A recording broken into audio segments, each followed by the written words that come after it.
নমস্কার বন্ধুরা, তো দেখো আজকে আবার একটা নতুন রেসিপি নিয়ে একদম চলে এসেছি তোমাদের কাছে। তো আমি দুঃখিত, অনেক দিন তোমাদের ভিডিও আনতে পারিনি সামনে, সেটা কারণ আমি রান্না করতে করতে জানাবো। তো আজকে কী রান্না করছি দেখো, একটু লাউ দিয়ে, একটা ডিম ছিল ফ্রিজে, ভাবলাম একটু লাউ দিয়ে ডিমের একটু ঝুরু ঝুরু করে একটা রেসিপি বানিয়ে নিই।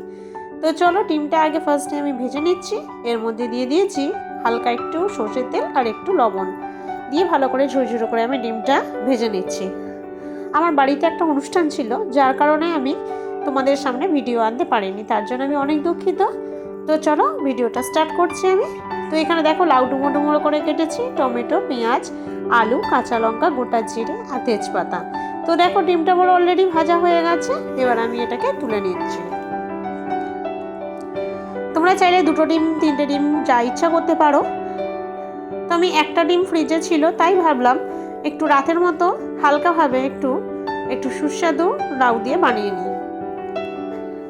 তো একটু সরষের তেল দিয়ে আমি একটু ফোড়ন দিয়ে দিলাম, কাঁচা জিরে দিয়ে দিলাম আর একটু তেজপাতা দিয়ে নাড়িয়ে ভালো করে পেঁয়াজটাকেও আমি দিয়ে ভালো করে ভেজে নেব।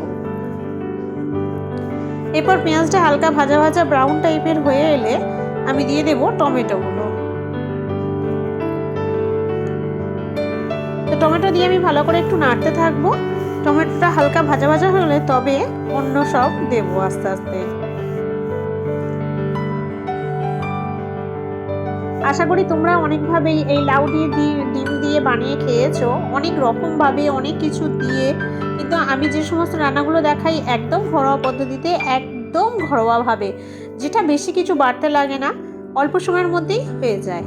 তো টমেটোগুলো হালকাভাবে ভাজার পর এরপর আমার কেটে রাখা আলুগুলো দিয়ে দিলাম, দিয়ে ভালো করে আমি নেড়ে নিচ্ছি যাতে আলুটা হালকা ভাজা ভাজা হয়। যেহেতু শীতকালের আলু, সেহেতু হালকা একটু কাঁচা নতুন আলু, তাই আমি ভালো করে এটাকে ভেজে নেব। দিয়ে দিলাম 3টে কাঁচা লঙ্কা আর একটু আদা বাটা।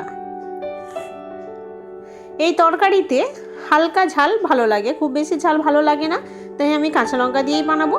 হালকা একটু হলুদ গুঁড়ো দিয়ে দিলাম, দিয়ে ভালো করে এটাকে আমি কষে নেব। এরপর দিয়ে দিচ্ছি লাউগুলো। লাউটা আমার একদম কচি ছিল, তাই দেখো ডুমো ডুমো করে কেটে নিয়েছি। তোমরা চাইলে সরু সরু করেও কাটতে পারো।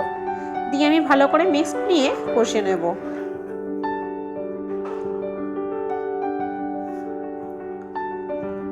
আগে ভালো করে এটাকে নেড়ে ছেড়ে নিতে হবে।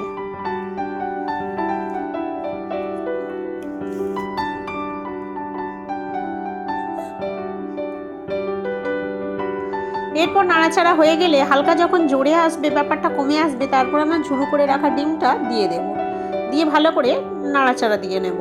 নিয়ে দেখো হালকা কষে এলে তরকারিটা আমার কতটা কমে এসছে দেখো। এবার আমি দিয়ে দেব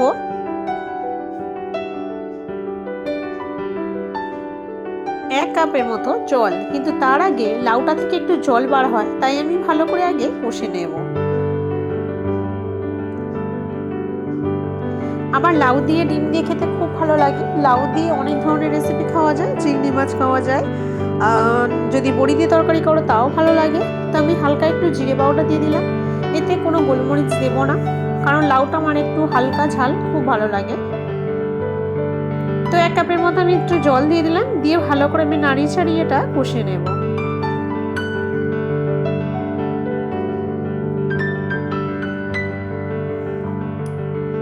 তো দেখো জলটা একদম শুকিয়ে এসছে। এরপর আমি ভালো করে এটাকে আরও ভালো করে কষে নেব। টমেটোগুলো একটু শক্ত আনা হয়ে গেছে আমার বাজার থেকে, তাই এগুলো গলতে একটু সময় লাগছে। কোনো ব্যাপার না, আমি এটা খুন্তি দিয়ে কেটে দেব। তাড়াহুড়োর সময় আর কোথায় সময় পাবো বলো এত।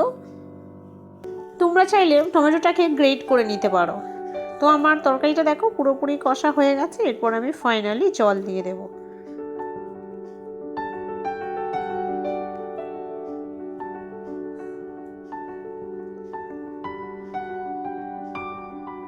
তো আমি জল দিয়ে দিলাম। তোমরা আমার দেখো লাউয়ের দানাগুলো কীরকমভাবে খোসা ছেড়ে এসছে, তোমরা দেখে বুঝতেই পারছো লাউটা কতটা কচি ছিল। তো দেখো তরকারিটা আমার অলরেডি ফুটছে। আমি ফিরে আসবো 10 মিনিট পর, কারণ ঝোলটা আরেকটু আমাকে গাঢ় করতে হবে, বেশি ঝোল থাকলে ভালো লাগবে না তরকারি। তো দেখো ফাইনালি 10 মিনিট পর ফিরে এসে আমার তরকারি পুরোপুরি হয়ে গেছে, রেসিপি ফুল রেডি। রাত্রিবেলা ভাত খাওয়ার জন্য। তো দেখো একদম প্লেনভাবে কত সুন্দর বানিয়ে নিলাম একটা দারুণ রেসিপি লাউয়ের।